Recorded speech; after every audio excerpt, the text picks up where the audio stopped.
The wind is a constant thief. It steals the warmth from their fires, the cries of their young, and the courage from their hearts, for the sky-toothed clan.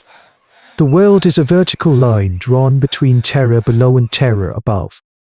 They are a people of the ledge, a desperate colony of Homo Erectus clinging to the sheer rock face like stubborn lichen. Their home is a network of shallow caves and precarious platforms, 1,000 feet above a river that glitters like a serpent's scale, and 1,000 feet below the peaks that claw at the clouds. Down is a death sentence, up is a blasphemy. Elara presses her child closer, the small body a fragile bundle of bones against her own god frame. The last of the dried meat is gone. The grubs they dig from the soft stone are growing scarce. Below, the watchers are always present. The Utahraptor pack, a dozen strong, moves through the scree and stunted trees at the cliff's base with a fluid, terrifying intelligence. They are not merely beasts of instinct. These dinosaurs have learned the clan's scent, their patterns, their desperation. At dawn and dusk, the alpha, a scarred brute with a single milky eye, stares up at the caves, its head cocked, its 6-inch sickle claw tapping a patient rhythm on the stone. They are waiting for a mistake, a child to wander too close to the edge, a climber to lose their grip. They are waiting for the inevitable fall. This is the brutal reality of their prehistoric life. But the prison has 2 jailers. From the spies above come the other gods of this vertical world. Their shadows are sudden eclipses, vast and silent, blotting out the sun. The Quetzalcoatlus rule the sky. Their nests, crude tangles of branches and bones, are wedged into the highest crags, and their presence is a constant, low-grade dread. The snap of their leathery wings is like the cracking of the world itself, the dry, percussive sound that sends shudders through the rock. The clan has learned to cower when they pass, to make themselves small, for the sky-items are capricious. A curious glance from one of their long, spear-like heads is a death sentence. Bor, the clan leader, stares into the fire, his brow a knot of frustration. His knuckles are white where he grips his flint-tipped spear. They are trapped. The raptors have cut off their access to the valley floor, to the hedge of herbivores, to the river. The mountain itself offers little more than rock and wind. Every plan to break out has failed, ending in a brief, terrible scream from below. They are a people living on borrowed time, caught in a tactical vice that their minds, so adept at chipping stone and tracking prey, cannot seem to break. It is a cruel puzzle in the long, arduous story of hominid history. But beside him, the old hunter, Kale, is not looking down at the patient killers. He is not looking at the dwindling fire. His gaze is fixed upward, tracking the lazy circle of a great sky-item as it rides the thermal currents. Its colossal form silhouetted against the setting sun. He is watching it with an intensity that is not fear, but something else entirely. Calculation. Kale's voice is a dry rasp, like stones scraping together. They are hungry. He speaks to Bor, but his eyes remain on the sky, like the stalkers below. Like us, Bor grunts, a sound of dismissal. Hunger is the state of all life. It is not a revelation. But Kale persists, his gaze unwavering. I have watched them. For many moons, they do not hunt on the mountain. They fly to the great river, to sunrises from here. They bring back fish for their young. He finally turns to Bor, his old eyes burning with a desperate fire that frightens the others. We have the lines. We have the hooks. We can still pull fish from the river, even from this height. It is a long drop, but it can be done. The clown stares at him, and Laura clutches her child, her face a mask of disbelief. He would risk one of the precious lines, one of the few sources of food. For what? Bor rises to his full height, the muscles in his back and shoulders tight with anger. You are mad, old man.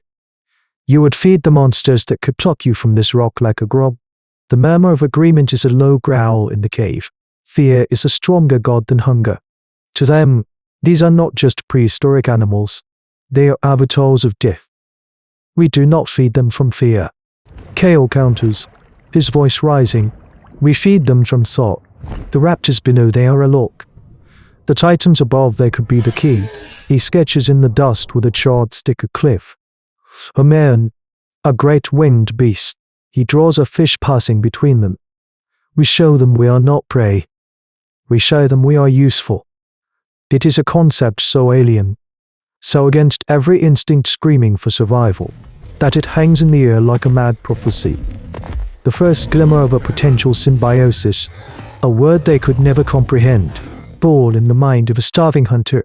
The hard choice is laid bare: starve in the prison they know, or make a pact with the warden.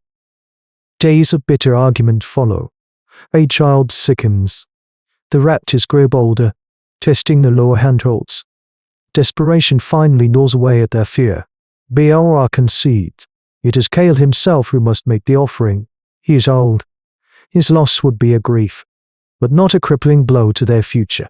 With his granddaughter, a young, sure-footed climber named Lyra, he descends to the most exposed ledge, a sliver of rock jutting out into the void. They work for hours, their braided vine lined dropping into the abyss. Finally, they feel a tug. They hold it up, hand over agonizing hand. The prize a single, silver flanked fish, large as ale wire as for arm, riding on its bone hook. As the sun bleeds across the horizon, a shadow falls. One of the great beasts is returning. Its 40-foot wings span a terrifying geometry against the sky. It tears them. It alters its course. Wind blasts the ledge. Lyra flattens herself against the rock, whimpering. But Kale stands firm. He holds the fish out. An offering at the edge of the world, the Quetzalcoatlus hovers. Then possibly, its vast wings beating the air into submission. Its head, longer than Kale is tall, snakes forward. The eye, ancient and intelligent, fixes on him. Kale does not see a monster. He sees its hunger. The great care to know US beat, sharp enough to shear bone, opens for a heartbeat. The world stops. Then, with a motion too swift to follow, the beak plucks the fish from his hand. The creature swallows, its throat working. It holds Kale in its gaze for a long moment. Then, with a powerful downstroke of its wings, it soars upward to its nest. The offering has been accepted. The truce is not written in stone, but in the sky. It is a terrifyingly fragile understanding, a daily ritual of tribute and appeasement. Each dawn, Kale and Lyra make the offering. They learn the Titans' routines, which ledges they favor for launching, which thermals they ride. The clan watches, their fears slowly giving way to a grudging, or filled acceptance. The great beasts no longer see them as pests or potential prey. They see the small figures on the ledge as a reliable source of food, a strange, ground-bound part of the landscape that provides. The clan's collective intelligence, honed by millennia of making tools and tracking game, is now applied to this new, vertical challenge. The anthropology of their small society is being rewritten, not by a change in tools, but by a radical shift in their relationship with the apex predators of their world. The real test comes when the Utahraptor pack grows restless. The alpha, its patience worn thin, begins leading brazen assaults up the lower reaches of the cliff, testing for weaknesses. Their claws find purchase where no human foot could, and for 2 days, the clan is forced into the deepest caves, the screams of the pack echoing from below. They are pinned down, unable even to reach the fishing ledge. Br sees their plan fading. The truce is useless if we starve in this cave. He snarled, his spear held ready at the entrance. But Kale's gamble was not just about survival. It was about foresight. The raptors hunt on the ground, he says, his voice calm amidst the tension. They look down for their prey. They do not look up. He turns to Lyra, whose slight frame and unmatched climbing skill make her the only one for the task. The proposal is insane. An act of altruism so profound it borders on madness. She will climb to one of the lower, abandoned Quetzalcoatlus nests, a precarious basket of rock and bone, while the raptors are distracted. From there, she will become the clan's eyes. Her ascent is a silent prayer. Every handhold is a risk, every gust of wind a threat. Below, the raptors claw at the rocks.